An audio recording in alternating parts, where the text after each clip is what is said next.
Un krach boursier en 2019. Science-fiction ou prémonition? Pour sortir de la crise économique qui a débuté en 2007 avec l'épisode des subprimes, les États ont aidé les banques. Les États-Unis ont ainsi mis en place plusieurs plans de sauvetage pour un montant total de 2000 milliards de dollars. L'objectif était qu'elles puissent continuer à injecter de l'argent dans l'économie en accordant des prêts aux entreprises afin qu'elles investissent et aux ménages pour qu'ils consomment. Pourtant, après la crise, plutôt que de prêter davantage aux ménages et aux entreprises, les banques ont préféré acheter des actions sur les marchés boursiers. Acheter une action revient à acquérir une part d'une entreprise. Son prix dépend de la demande. Plus les acteurs souhaitent acheter cette action, plus son prix augmente. En théorie, cette demande devrait en partie dépendre du montant des dividendes octroyés aux actionnaires en fonction des résultats de l'entreprise. En achetant massivement des actions, les banques ont favorisé l'augmentation de leur prix. En revanche, les résultats économiques des entreprises, eux, n'ont pas progressé.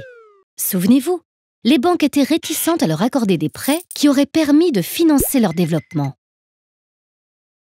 L'écart entre le prix des actions et les résultats des entreprises peut être mesuré grâce à l'indice Shiller. Au 1er décembre 2017, il était environ de 32, ce qui correspond à son niveau au moment du déclenchement de la crise de 1929. De plus, l'indice moyen sur 100 ans est égal à la moitié de cette valeur. L'indice de Shiller est donc aujourd'hui anormalement haut. Le risque de krach boursier est ainsi très élevé. En effet, lorsqu'un certain nombre d'actionnaires se rend compte que la valeur des actions est trop éloignée des performances économiques, ils peuvent être tentés de les revendre, ce qui fait chuter leur valeur. Cette baisse incite à son tour les autres actionnaires à se débarrasser de leurs actions afin de limiter leurs pertes. Les banques, qui ont acheté beaucoup d'actions, peuvent ainsi se retrouver en difficulté, voire faire faillite. Par ailleurs, et paradoxalement, la reprise actuelle de la croissance pourrait alimenter ce risque de krach boursier.